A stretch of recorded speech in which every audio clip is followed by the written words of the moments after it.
Kerala trip म्हणत म्हणत म्हणत कधी तो दिवस आला कळालाच नाही. फायनली आजचा शेवटचा दिवस होता केरलामध्ये म्हणण्यापेक्षा तमिळनाडूमध्ये होतो आम्ही आणि सगळं चेकआउट करून फायनली आम्ही आज निघणार होतो.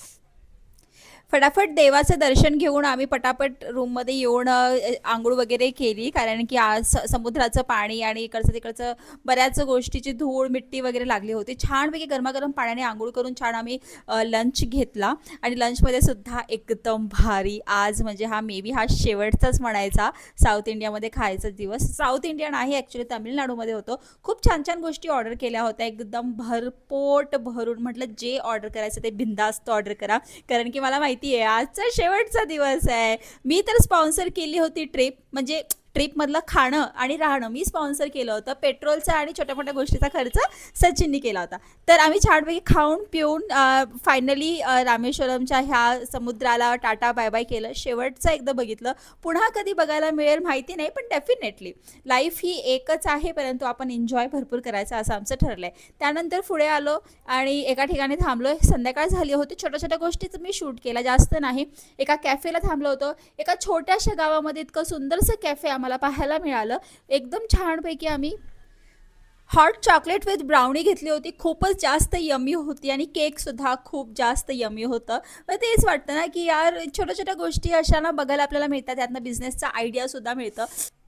ज्या ठिकाणी आम्हाला स्टे करायचं होतं फायनली रात्री 10 वाजता आम्ही तिथे पोहोचलो. आणि खरं सांगू का, तर मला डोसा खाण्याची अजिबात एक इच्छा नव्हती, कारण की गेले इतक्या दिवस फक्त साऊथ इंडियनच खातोय ना, तर आता मला प्रामाणिकपणे खूप जास्त कंटाळा आला होता. रूम आम्हाला मिळाली, पण 3rd फ्लोअरला मिळाली आणि ते पण विदाऊट लिफ्ट. आम्हाला पायी पायी पायी पायीवरती जावं लागलं. हे मला खूप जास्त हेक्टिक वाटलं. कसं तरी रात्री झोपलो, पहाटे लवकर उठलं आणि छान मी रेडी झाले, कारण की आज आम्ही जाणार होतो आमच्या घरी आंबरोळीला.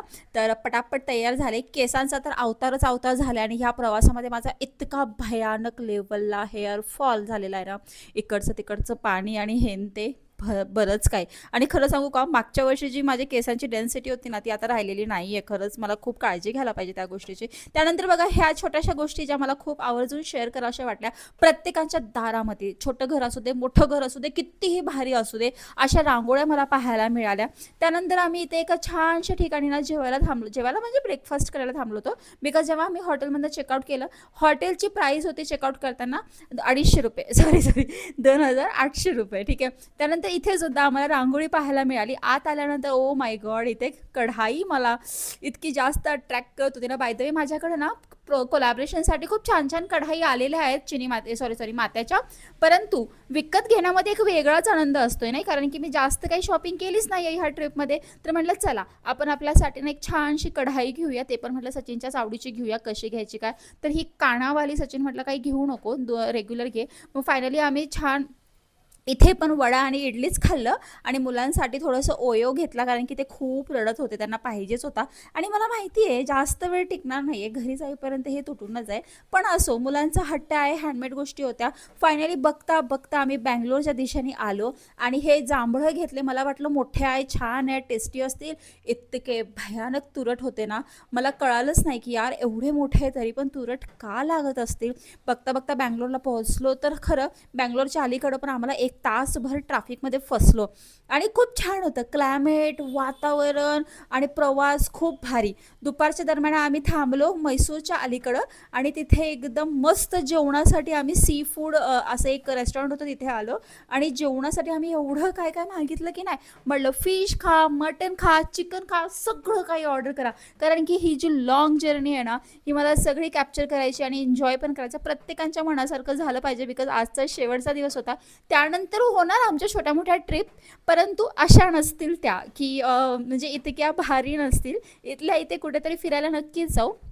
तर फायनली बघता बघता असा प्रवास आमचा झालेला आहे. आणि संध्याकाळी पुन्हा मुलांचे भांडणं वगैरे इतके होत होते ना, कंटिन्यू मी वैतागले तर होते, पण त्याला काही ऑप्शन नाही, कारण की हे प्रत्येकाच्या घराघरामध्ये असते. ह्या गोष्टी ह्या कॉमन आहे. आणि प्लीज नावं ठेवत जाऊ नका तुम्ही. खरंच ना, जे रेग्युलर व्ह्यूअर्स आहेत ते नाही, पण बाकीचे व्ह्यूअर्स आहेत ना, ते मला वेगळ्या कमेंट सेक्शनमध्ये येऊन माझ्या मुलाला नावं ठेवतात. वातावरण बघताय ना, आम्हाला एकीकडे ना एकदम क्लिअर ढग पाहायला मिळत होतं आणि एकीकडे खूप जास्त असं समोर पाऊस आहे असं कळत होतं आणि अगदीच थोडंसं पुढे आल्यानंतर इतका भयानक पाऊस पाहायला मिळाला ना, खूपच जास्त. इतका पाऊस होता की आम्हाला वाटलं की बाप रे, आता हे घरी जाईपर्यंत असाच पाऊस असणार की काय.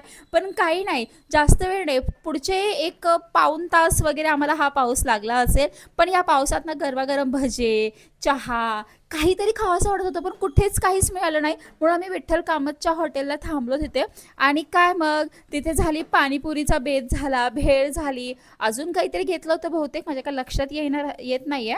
पण हां, भेळ, पाणीपुरी, शेवपुरी आणि दहीपुरी असं काय काय काय काय घेतलं होतं. प्रत्येकाने वेगवेगळं घेतलेलं आणि खूप छान धमाल केली बरं का. खरंच खाण्यापिण्याची खरंच खूप मज्जा झाली आहे. कधीतरी मी दाखवेल की एंटायर 8 दिवसात आम्ही काय काय खाल्लं. त्यानंतर आम्ही बेळगावला पोहोचलो, खूप रात्र झाली होती आणि मुलं झोपलेले होते, ते उठायला अजिबात रेडी नव्हते. मग आम्ही इथे ना मी व्हेज बिर्याणी खाल्ली आणि ह्याने नॉनव्हेज बिर्याणी खाल्ली आणि फायनली आम्ही बघता बघता घराकडे पोहोचलो. नाही नाही, अजून बाकी आहे व्हिडिओ. शपथ, व्हॉइस ओव्हर करत असताना कशी जमलिंग होते की नाही. चला, फायनली आम्ही बेळगावचं हे क्रॉस करून म्हणजे कर्नाटकची बाउंड्री क्रॉस करून महाराष्ट्रामध्ये पोहोचलेलो आहोत. आणि आता अगदी एका तासामध्ये आम्ही घरी पोहोचणार होतो. पण मी जास्त काही शूट नाही केलं, तुम्हाला कळत असेल. अख्खा प्रवास तमिळनाडूमधनं तर महाराष्ट्रात येईपर्यंत मी 6च मिनिटाचा व्हिडिओ शूट केला आहे. कारण की मला आता खरंच आराम करायचा होता, खूप जास्त कंटाळा आला होता. चला, तर फायनली आता ही बाउंड्री आपण क्रॉस केली आणि आम्ही आमच्या घराकडे पोहोचलो. रात्र झाली होती, 1-1:30 वाजला होता घरी.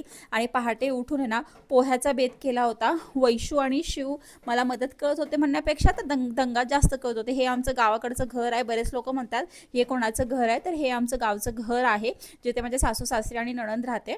आणि असं एकंदरीत हे छोटंसं नाही, भरपूर मोठं घर आहे, सॉरी. आणि बरेच व्लॉग केले मी या घरात, पण इकडे आल्यानंतर मला जास्त वेळ नाही मिळत शूटला, म्हणून मी जास्त नाही करू शकत. परंतु बरेच कामं तटले आहेत, त्यामुळे आता थांबून चालणार नाही आहे. पटापट मी व्लॉग करणार आहे, भले मी कुठेही जाऊ. चला, तर मग छानपैकी कांदे पोहे खायला या. इथून पुढे तुम्हाला आत्ताचे म्हणजे जुलै महिन्याचे व्हिडिओ पाहायला मिळतील. Okay, bye.